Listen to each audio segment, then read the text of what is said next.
Hello student, once again welcome. Student, आज की इस लेक्चर में हम लोग पढ़ने वाले हैं dipole moment.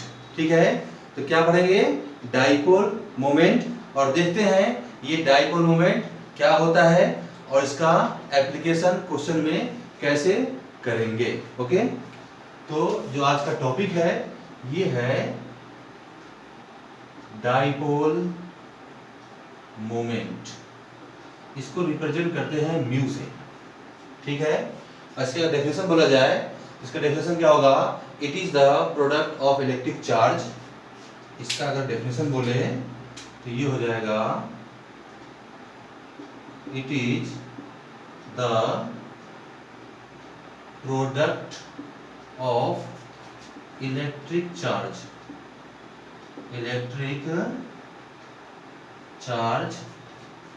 and distance between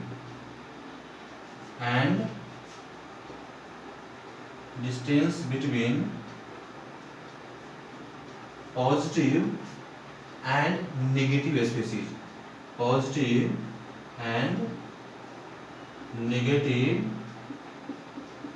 species in a molecule। ठीक है, क्या बोला गया है? It is the product of electric charge and distance between positive and negative species in a molecule. ठीक है, तो अगर देखा जाए कि डाइपोल मोमेंट कैसे हम निकालते हैं, तो डाइपोल मोमेंट को रिप्रेजेंट करेंगे म्यू से। और मान लीजिए कोई भी एग्जांपल ले लिया जाए, जैसे एग्जांपल हम लोगों ने ले लिया HCl ले लिया। ठीक है, HCl में क्या होने वाला है?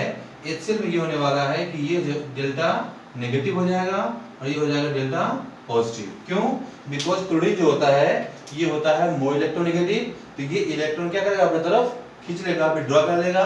इस पे क्या हो जाएगा? पॉजिटिव हो जाएगा। तो जो डाइपोल मोमेंट जो होता है इसका फॉर्मूला होता है Q क्रॉस D। Q क्या है यहाँ पर? Q यहाँ पे है चार्ज है। Q जो है ये रिप्रेजेंट करेगा चार्ज, ठीक है, ऑन स्पीशीज, जो कि पॉजिटिव भी है और नेगेटिव भी है। और D जो है, D क्या होगा? D जो है इनके बीच का क्या होता है? डिस्टेंस होता है। D जो है ये क्या बोलेंगे? D जो है ये होगा आपका distance between positive and negative species. तो ये आपको इसका अप्लाई करना है। और अगर ये म्यू की वैल्यू 0 अगर आ जाएगा तो क्या होगा? जो कंपाउंड है ये बोला जाएगा नॉन पोलर। और अगर म्यू की वैल्यू नॉन जीरो हो जाएगा तो कंपाउंड को बोलेंगे, क्या बोलेंगे? पोलर बोलेंगे। ठीक है, तो इसके बारे में अगर जरा बात करें तो क्या होता है डाइपोल मोमेंट के बारे में, जरा पॉइंट नोट करें। तो डाइपोल मोमेंट क्या होता है? फर्स्ट ऑफ ऑल बोलेंगे it is a vector quantity. ये क्या होता है? वेक्टर क्वांटिटी होता है। मतलब जिधर इलेक्ट्रोनेगेटिव स्पीशीज होगा उसकी तरफ क्या करना है? उसके तरफ एक एरो बनेगा। जिधर इलेक्ट्रोनेगेटिव स्पीशीज है इसकी तरफ क्या होगा? एक एरो रिप्रेजेंट होगा। तो जो वेक्टर होता है इसमें क्या होता है? मैग्नीट्यूड भी होते हैं और डायरेक्शन भी होता है। तो डाइपोल मोमेंट क्या है? एक वेक्टर क्वांटिटी है। ठीक है, इसका जो यूनिट है डाइपोल मोमेंट का, इसको हम बोलते हैं डीवाई बोलते हैं, डीवाई। ठीक है, क्योंकि चार्ज और डिस्टेंस का जो प्रोडक्ट है इसका ऐसा यूनिट बोला जाता है डीवाई। ठीक है, ओके। इसके बाद अगर बात करेंगे कि अगर मान लीजिए म्यू की वैल्यू अगर 0 अगर होता है तो क्या होगा? वो जो स्पीशीज है, वो जो मॉलिक्यूल्स है, वो क्या बोला जाएगा? वो मॉलिक्यूल्स हो जाएगा आपका नॉन पोलर। ठीक है, और अगर म्यू की वैल्यू इक्वल्स टू नॉट 0 है तो क्या होगा? ये जो मॉलिक्यूल्स होंगे ये क्या बोले जाएंगे? ये बोले जाएंगे पोलर। इतनी बातें क्या रखना है आपको? ध्यान रखना है किसके? डाइपोल मोमेंट के रेस्पेक्ट में। ठीक है, तो अब जरा चेक करते हैं कि डाइपोल मोमेंट कैसे क्वेश्चन में अप्लाई होंगे। ठीक है,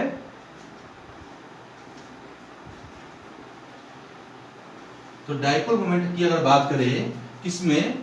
ऑर्गेनिक केमिस्ट्री में एल्काइल हैलाइड और एराइल हैलाइड में, तो क्या क्या पॉइंट आएंगे उसको जरा देखते हैं। तो फर्स्ट ऑफ ऑल मेरे पास दो कंपाउंड है। अगर एग्जांपल की जरा बात करें डाइपोल मोमेंट का, एक बार मैंने एग्जांपल लिया CH3 CH2Cl और दूसरा जो है ये एग्जांपल लिया, कौन सा एग्जांपल लिया, ये एग्जांपल लिया गया Cl।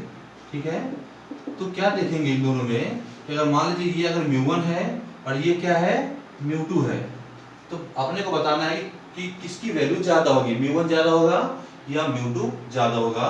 तो क्या होगा, क्लोरीन पे क्या होते हैं, 3 इलेक्ट्रॉन्स होते हैं। ठीक है, और ये इलेक्ट्रोनेगेटिव होता है, तो क्या करेगा, ये इलेक्ट्रॉन जो है ये यहाँ पे अपने तरफ विड्रॉ करेगा, तो इसको हो जाएगा डेल्टा नेगेटिव, यहाँ पे हो जाएगा डेल्टा पॉजिटिव। ठीक है, अच्छा इसके बाद जरा इसकी जरा बात करें, क्लोरोबेंजीन की बात करें, तो यहाँ पे जो इलेक्ट्रॉन है, ये इलेक्ट्रॉन जो है ये क्या करता है, ये बेंजीन के साथ में रेजोनेंस कर रहा है। तो रेजोनेंस से क्या होता है, यहाँ इसकी जरा बात करें तो यहाँ पर जो अगर बात करेंगे तो ये हो जाएगा आपका पार्शियल डबल बॉन्ड कैरेक्टर आ जाएगा, पार्शियल डबल बॉन्ड कैरेक्टर क्या होगा, डेवलप होगा, मतलब डिस्टेंस क्या होगा, कम होगा। और जो डाइपोल मोमेंट होता है ये किस पर डिपेंड करता है, चार्ज पे भी डिपेंड करता है और डिस्टेंस पे भी डिपेंड करता है।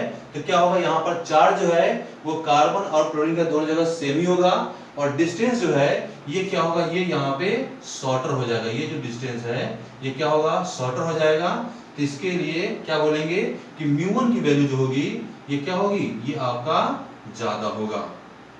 ठीक है, अगर एल्काइल हैलाइड और एराइल हैलाइड में अगर देखा जाए तो क्या बोलेंगे कि एल्काइल हैलाइड का डाइपोल मोमेंट क्या होगा, एराइल से ज्यादा होगा।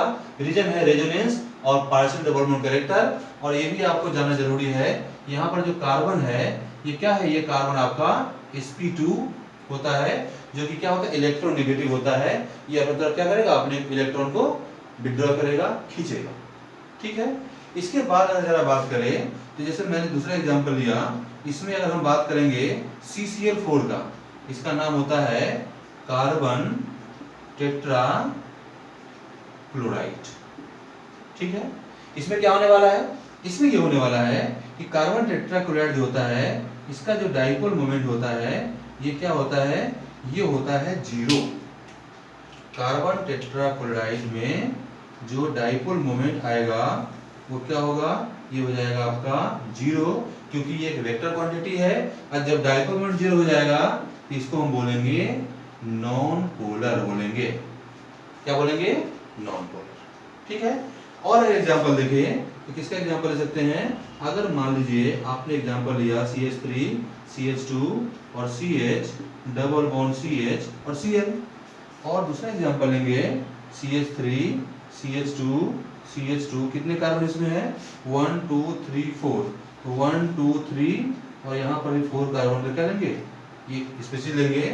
तो जो फर्स्ट है इसको अगर हम बोल देंगे μ1, और अगर ये जो B है इसको अगर बोला जाएगा μ2, तो यहाँ पर क्या देखेंगे, यहाँ पर जो क्लोरीन का इलेक्ट्रॉन है ये क्या करेगा, ये इलेक्ट्रॉन जो है ये फिर से क्या करेगा, रेजोनेंस कर जाएगा, और रेजोनेंस से क्या होगा, पार्शियल डबल बॉन्ड कैरेक्टर क्या होगा, डेवलप हो जाएगा। और क्या होगा, μ1 की वैल्यू जो होगी, और सेकेंड वाले पोजीशन में B में क्या होगा, रेजोनेंस नहीं हो रहा है, तो क्या होगा, इसका डाइपोल मोमेंट कम हो जाएगा और ये ज्यादा हो जाएगा। इस कंडीशन में आप बोलोगे μ2 ग्रेटर देन μ1। रीजन क्या है, रीजन है रेजोनेंस और पार्शियल डबल बॉन्ड का डेवलप होना, क्योंकि डाइपोल मोमेंट डिपेंड करता है distance and charge between species. ठीक है, ओके। अगर और एग्जांपल देखा जाए किसके, डाइपोल मोमेंट के, तो देखते हैं क्या क्या एग्जांपल ले सकते हैं।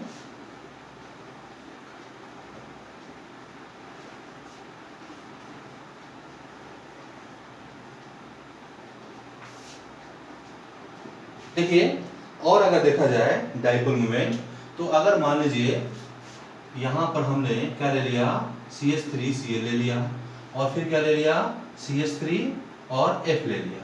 ठीक है, तो अगर इसको A बोला जाए, इसको अगर B बोला जाए, तो क्या देखेंगे, यहाँ पर ये देखा जाएगा कि जो इलेक्ट्रोनेगेटिव होता है ये क्या होता है, फ्लोरीन की जो इलेक्ट्रोनेगेटिविटी होती है ये क्या होता है, क्लोरीन से थोड़ा सा ज्यादा होता है।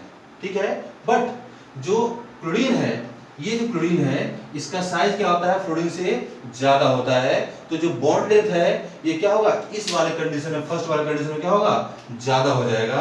तो अगर ए और बी में अगर बताया जाए कि डाइपोल मोमेंट किसका ज्यादा है, इसको अगर μ1 बोल दिया जाए, इसको अगर μ2 बोला जाए, तो क्या बोलेंगे, μ1 ग्रेटर देन μ2। रीजन क्या है, रीजन ये है कि जो बॉन्ड लेंथ है कार्बन और क्लोरीन का, रीजन ये होगा इसका कि इसका अगर रीजन की बात करें तो जो कार्बन और Cl का जो बॉन्ड लेंथ है, बॉन्ड लेंथ है ये क्या है, ये है आपका मोर देन क्या, C और F का, ठीक है।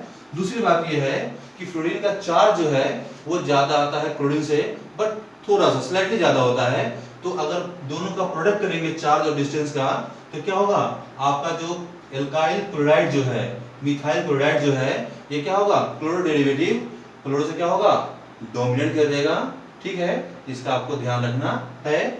और अगर एक ऑर्डर अगर बोला जाए आपको, तो जो एल्काइल हैलाइड है इसमें सबसे ज्यादा डाइपोल मोमेंट किसका होता है, क्लोराइड का होता है, फिर जो है फिर आपका फ्लोराइड का हो जाएगा, और फिर जो है ऑर्डर आएगा ये आपका ब्रोमाइड का आएगा, और इसके बाद जो ऑर्डर है ये ऑर्डर हो जाएगा आयोडाइड का हो जाएगा, ठीक है।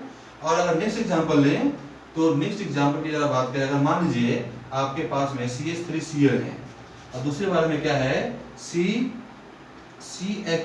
एक आपने एग्जांपल लिया CH3Cl, और दूसरा एग्जांपल ले सकते हैं CHCl3, ठीक है। इन दोनों में बताना है कि किसका डाइपोल मोमेंट ज्यादा है। इसके लिए क्या करना पड़ेगा, इसके लिए आपको बोलना पड़ेगा ये है μ1 और ये है μ2, और ये एक वेक्टर क्वांटिटी है। इसका स्ट्रक्चर ड्रॉ किया जाए तो क्या देखेंगे, ये आपको मिलने वाला है, अगर मान लीजिए यहाँ पे Cl है, इधर हाइड्रोजन होगा, यहाँ पे हाइड्रोजन होगा, यहाँ पे हाइड्रोजन होगा, और इस वाले की जरा बात करें तो यहाँ Cl होगा, यहाँ हाइड्रोजन होगा, मतलब इसका स्ट्रक्चर बनता है टेट्राहेड्रल। तो अगर आप इसका यहाँ पे क्लोरीन आएगा, यहाँ पे क्लोरीन आएगा, और यहाँ पर भी क्या आएगा, क्लोरीन आएगा, ओके। तो क्या देखा जाएगा कि जो इलेक्ट्रोनेगेटिव है इसकी तरफ क्या होगा, एक वेक्टर से रिप्रेजेंट करेंगे, एरो से रिप्रेजेंट करेंगे, ठीक है। तो एक एरो इधर की तरफ जाएगा, एक एरो इधर की तरफ जाएगा, एक एरो इधर की तरफ जाएगा। इसमें क्या होगा, वन एरो क्लोरीन की तरफ जाएगा, और कार्बन में और हाइड्रोजन में, कार्बन होता है इलेक्ट्रोनेगेटिव, तो क्या होगा, एक एरो आपको ऐसे रिप्रेजेंट करना है, यहाँ पर ऐसे होगा, यहाँ पे ऐसे होगा, और इसके लिए भी चाहे तो आप ऐसे ड्रॉ कर सकते हैं। और अगर फिर से इसको μ1 और इसको μ2 बोला गया है, तो आप देख सकते हैं कि इसका जो वेक्टर सम होगा ये क्या होगा, कम होगा, लेस होगा, इसका वेक्टर सम क्या होगा, ज्यादा होगा। तो ये क्या कर देगा, ये डोमिनेट कर देगा। मतलब क्या समझ में आया कि μ1 ग्रेटर देन μ2। ये क्या है, ये जो ऑर्डर है ये ऑर्डर आया है डाइपोल मोमेंट का, और म्यू क्या है आपका μ1 ग्रेटर देन μ2 है, और दोनों के दोनों कंपाउंड क्या हो जाएंगे, दोनों के दोनों कंपाउंड बोले जाएंगे कि ये आपका है non polar, sorry non polar नहीं, पोलर, दोनों के दोनों कंपाउंड हो जाएंगे पोलर। जब म्यू की वैल्यू नॉन जीरो तो कंपाउंड क्या हो जाएगा, पोलर, और जब म्यू की वैल्यू अगर जीरो होगा तो कंपाउंड को बोला जाएगा नॉन पोलर, ठीक है। तो आज के लेक्चर में क्या पढ़ा गया, एक बार फिर से देख लीजिए। डाइपोल मोमेंट जो होता है ये क्या होता है, किसी भी स्पीशीज में अगर नेगेटिव और पॉजिटिव चार्ज आ रहा है तो उन दोनों के चार्ज के बीच का डिस्टेंस, ठीक है, और उस पर जो चार्ज है इनके प्रोडक्ट को हम बोलते हैं डाइपोल मोमेंट। ये एक वेक्टर क्वांटिटी होता है, और इसके लिए डायग्राम ड्रॉ करेंगे, ठीक है, और जो मैंने बताया वो कॉन्सेप्ट को आपको यूज करना है, ठीक है। और डाइपोल मोमेंट की वैल्यू अगर जीरो होगा तो कंपाउंड को हम बोलेंगे नॉन पोलर, और अगर डाइपोल मोमेंट की वैल्यू नॉन जीरो होगा तो कंपाउंड बोला जाएगा पोलर, ठीक है।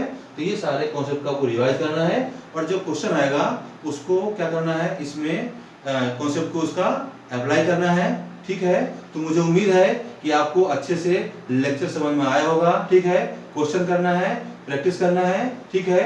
Okay, bye bye.